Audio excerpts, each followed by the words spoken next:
World News You Should Know, the June 10 of 2022 newsletter in English. Have a nice day. Today is June 10, 2022.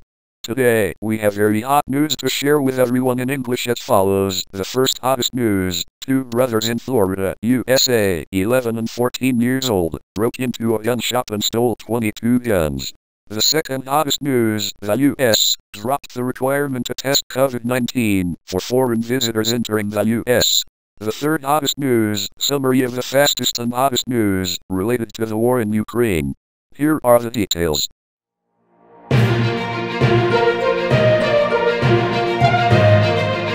The first hottest news: two brothers in Florida, USA, 11 and 14 years old, broke into a gun shop and stole 22 guns.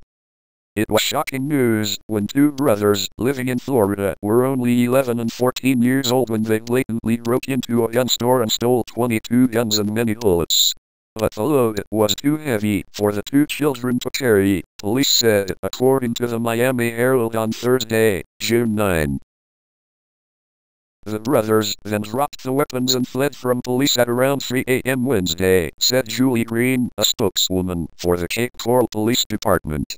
It is known that the two brothers broke into Guns for Less gun shop in Cape Coral, a city about 10 miles from Fort Myers, by cutting off the power to the shop and then entering the back door to perform the act. Robbery. Then, they broke the display shelf and started stealing a total of 22 guns, including rifles, pistols and many attached bullets.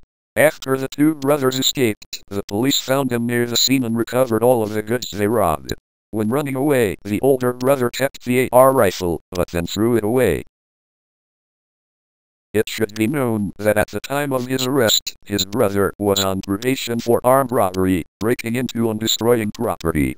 He was previously arrested and accused of using a weapon to threaten another teenager on social media.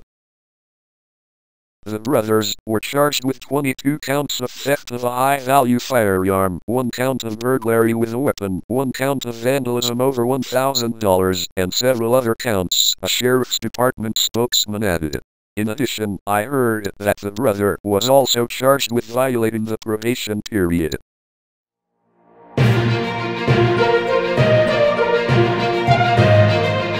The second hottest news: the U.S. dropped the requirement to test for COVID-19 for foreign visitors to the U.S. The U.S. recently made a new decision regarding the cancellation of the requirement that travelers must be tested for COVID-19 within 24 hours before boarding a plane to the U.S.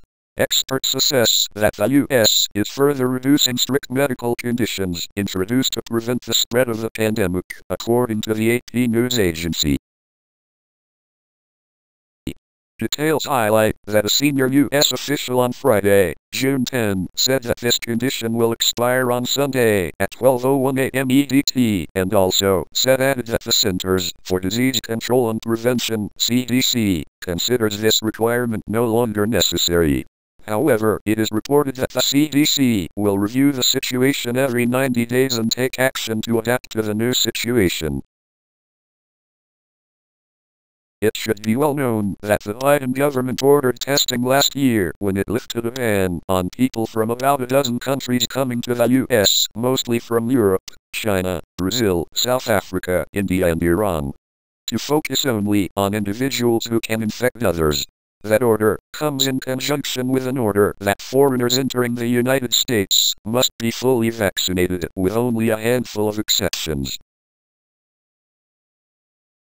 Particularly in November, when the Omicron variant caused an outbreak of COVID-19 around the world, the Biden government tightened regulations on disease prevention and required everyone to come to the U.S., whether vaccinated or not, must be tested 24 hours before boarding a plane to the U.S. It has been reported that airlines and travel industry groups have in recent months demanded that the government cancel the testing order, saying it makes few people want to take international trips due to fear of being stuck in the country abroad if infected with the virus during the trip.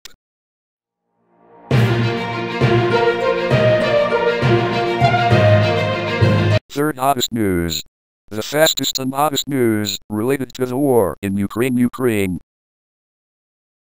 offered to have heavy weapons, and Britain immediately spoke up for it. On June 10, Ukrainian President Volodymyr Zelensky received British Defense Secretary Ben Wallace to discuss support for Kiev. According to the press service of the Presidential Office of Ukraine, during the talks, Mr. Zelensky thanked the British government for its effective support of Kiev in the Russia-Ukraine conflict and informed Minister Wallace of urgent needs of the National Defense Forces of Eastern Europe. Today, the first priority for us is to quickly obtain heavy weapons, said President Zelensky. For his part, Mr. Wallace pledged Britain would continue to provide defense support to Kiev and stressed the importance of restoring Ukraine's territorial integrity. The two sides also discussed ensuring the security of Ukraine and exchanged views on possible ways to lift the blockade of the country's ports to prevent a global food crisis. Every day Ukraine loses 100 to 200 soldiers in Donbas. Ukraine's presidential advisor, Mikhail Podolyak, told the BBC that the country's military is losing between 100 and 200 soldiers a day in the Donbas in the conflict with Russia. This number is higher than the statistics that Kiev gave earlier.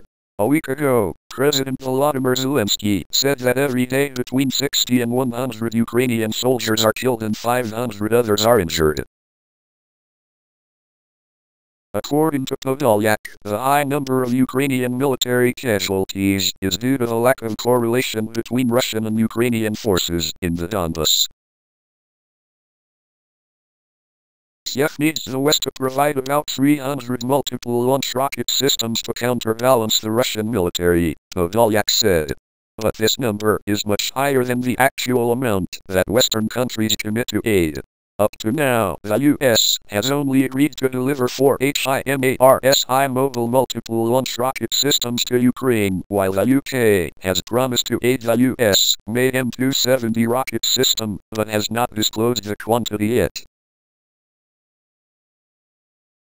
Ukraine's Defense Minister Alexei Reznikov on June 9 also mentioned the loss of the country's armed forces on his personal Facebook page. Every day we have up to 100 soldiers killed and 500 wounded, Reznikov said. The situation on the front lines is very difficult as the Russian army continues to push hard.